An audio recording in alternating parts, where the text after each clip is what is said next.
Picture this, a Canadian Premier actually being optimistic about something. I know, hell must have frozen over, which in Canada means it's probably just Tuesday.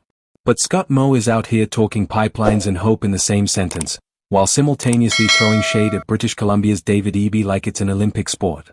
Welcome to the Prairie Provinces versus the West Coast, round 5012, and trust me, this one's got layers like a Canadian winter wardrobe. What's up everyone, this is Canadian Insights, your multiple times daily dose of Canadian political reality, because apparently our politicians can't let a single day go by without giving us something to talk about. Today we're diving into the pipeline drama that just won't quit, featuring Saskatchewan Scott Moe wearing his optimism hat while simultaneously wielding the criticism stick. It's a delicate balance, folks, and we're here for all of it. So here's the tea, and it's served at pipeline temperature, which is apparently hot enough to melt glacier and political relationships. Alberta and Ottawa just signed a Memorandum of Understanding about building a new pipeline to the West Coast. And Scott Moe? He's thrilled. He's so excited you'd think someone told him they're putting a statue of him made entirely of canola oil in downtown Regina. He sat down with the Evan Bray Show, probably with a Tim Hortons double-double in hand, and proceeded to talk about economic prosperity like a kid on Christmas morning. Now, before we go any further, let's establish what a Memorandum of Understanding actually is, because it sounds way fancier than it actually is. An MOU is basically a political pinky promise. It's like when you and your friend agree to start a band but haven't actually bought any instruments yet. It's not legally binding, it's not a done deal, but it is a signal that people are at least talking instead of just yelling at each other across provincial borders, which is progress in Canadian politics, believe it or not. Moe's optimism isn't just coming out of nowhere though. Saskatchewan has a massive stake in this pipeline game.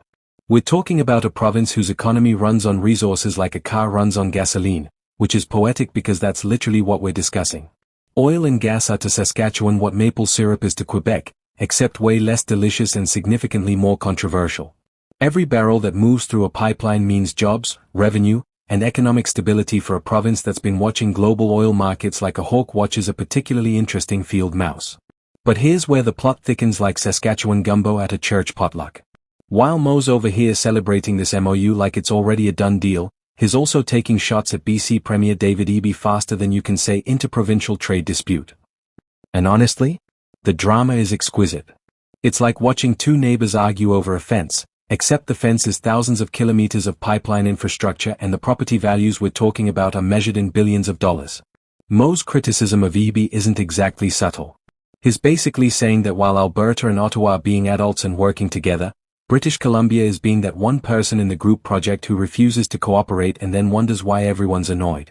Saskatchewan needs BC to play ball because, geography check, the West Coast is in British Columbia. You can't exactly build a pipeline to the ocean without going through the province that borders the ocean. It's like trying to make poutine without cheese curds, technically possible but missing the entire point.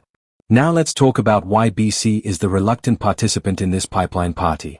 David Eby and British Columbia have environmental concerns that are about as strong as Saskatchewan's love of resources. BC looks at pipelines the way a vegetarian looks at a steakhouse menu, with a mixture of concern and a strong desire to be literally anywhere else. They've got coastlines to protect, ecosystems to preserve, and a voter base that cares about climate change more than the average prairie province. It's not that BC is trying to be difficult, they're just playing a completely different game with completely different priorities. The thing is, both sides have legitimate points, which makes this whole situation more complicated than explaining Canadian Confederation to someone who just moved here. Saskatchewan and Alberta see pipelines as economic lifelines. British Columbia sees them as environmental risks. And Ottawa? Ottawa is stuck in the middle trying to make everyone happy, which is like trying to satisfy everyone's order at a drive-thru, theoretically possible but practically a nightmare. What makes Moe's optimism particularly interesting is the timing. We're living in an era where energy policy is more divisive than pineapple on pizza. You've got one side saying we need fossil fuel infrastructure for economic stability and energy security. The other side is pointing at climate reports like they're reading from a horror novel. And both sides are absolutely convinced they're right, which makes compromise about as easy as finding affordable housing in Toronto. The economic arguments for this pipeline are genuinely substantial though. We're talking about billions in potential revenue, thousands of jobs, and a more efficient way to get Canadian resources to international markets. Right now, a lot of Canadian oil travels by rail, which is slower, more expensive, and arguably more dangerous than pipeline transport. It's like choosing between a horse-drawn carriage and a car for your daily commute. Sure, the carriage is charming, but practically speaking, you're going to be late for work. But then you flip the coin and look at the environmental side. Pipelines can leak. Coastlines are fragile. Indigenous communities often bear the brunt of industrial projects while seeing minimal benefits.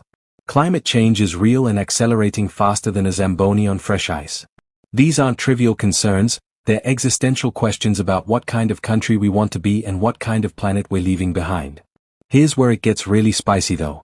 Moe's criticism of EB isn't just about this one pipeline. It's about a fundamental tension in Canadian federalism that's been bubbling since Confederation. How much power do provinces have to block projects that benefit other provinces? Can BC really just say no to a pipeline that Saskatchewan desperately wants? And if they can, what does that mean for national unity and economic coordination? These are questions that make constitutional lawyers start stress-eating Timbits. The MOU between Alberta and Ottawa is interesting because it signals federal willingness to push this forward despite provincial objections. It's like when your parents decide to implement a new family rule over the protests of one sibling. Sure, little Timmy isn't happy about it, but the parental units have spoken. Except in this case, Little Timmy is an entire province with constitutional rights and the ability to launch legal challenges that could tie this up in courts longer than a Toronto Maple Leafs playoff drought. What's fascinating about Moe's approach is that he's being simultaneously diplomatic and aggressive. He's praising the MOU, expressing optimism, talking about economic benefits, all while making it crystal clear that he thinks BC needs to get with the program. It's political multitasking at its finest. He's doing the Saskatchewan two-step, smile with your face, throw elbows with your policy positions. The reality check here is that this pipeline, if it ever gets built, is years away from moving its first drop of oil. We're at the talking about talking stage. There are environmental assessments to complete, Indigenous consultations to conduct, legal challenges to navigate, and approximately 17,000 other hurdles to clear. Moe's optimism is nice, but optimism doesn't lay pipe or cross mountain ranges. And can we talk about the elephant in the room? Or should I say the carbon emissions in the atmosphere? The world is transitioning away from fossil fuels. Electric vehicles are becoming mainstream. Renewable energy is getting cheaper every year. Building a massive new pipeline for oil in 2025 is like investing heavily in VHS technology in 2005. Sure, there's still a market, but the writing on the wall is pretty clear, and that writing says diversify your economy while you still can. Saskatchewan's challenge is figuring out how to transition their economy while not destroying it in the process. It's like trying to change your car's tires while driving down the highway. Theoretically possible, practically terrifying, and definitely not recommended. Moe wants this pipeline because it buys time, it generates revenue, and it keeps Saskatchewan's economy humming while they figure out what comes next. But here's the uncomfortable truth that nobody wants to say out loud. Even if this pipeline gets built, even if it operates perfectly, even if it generates all the economic benefits that Moe is hoping for, it's still a temporary solution to a permanent problem. Global energy markets are changing. Climate policies are tightening. The economic model that Saskatchewan has relied on for generations is on borrowed time, and everyone knows it, even if admitting it feels like betrayal. So where does this leave us? Scott Moe is optimistic about an MOU that might lead to a pipeline that might get built despite opposition from a province that has every right to be concerned about environmental risks. It's Canadian politics in a nutshell, layers upon layers of legitimate concerns, competing interests, and regional tensions all wrapped up in polite language and passive-aggressive press releases. The Moe versus EB dynamic is just one example of the broader tensions playing out across Canada. Urban versus rural. Environment versus economy. Federal power versus provincial autonomy. These aren't new fights, they're just wearing new hats, or in this case, hard hats with pipeline company logos on them. What's clear is that this story is far from over. The MOU is just chapter 1 in what's going to be a very long book, probably with multiple sequels and a disappointing ending that nobody's completely happy with. That's the Canadian way, compromise solutions that leave everyone equally dissatisfied but functional enough to keep the country running. If you've stuck with me through this entire pipeline saga, you deserve a medal, or at least a really good Nanaimo bar. Hit that like button if interprovincial drama gives you life. Subscribe to Canadian Insights because we're covering these stories multiple times a day, every day, because Canadian politics never sleeps and neither do we, apparently. Smash that notification bell so you catch every update in this ongoing pipeline soap opera. And drop a comment telling me where you stand. Team pipeline or team environment, or are you brave enough to admit you see both sides? This has been Canadian Insights, reminding you that in Canadian politics, the only thing more abundant than natural resources is political drama. Catch you in the next one.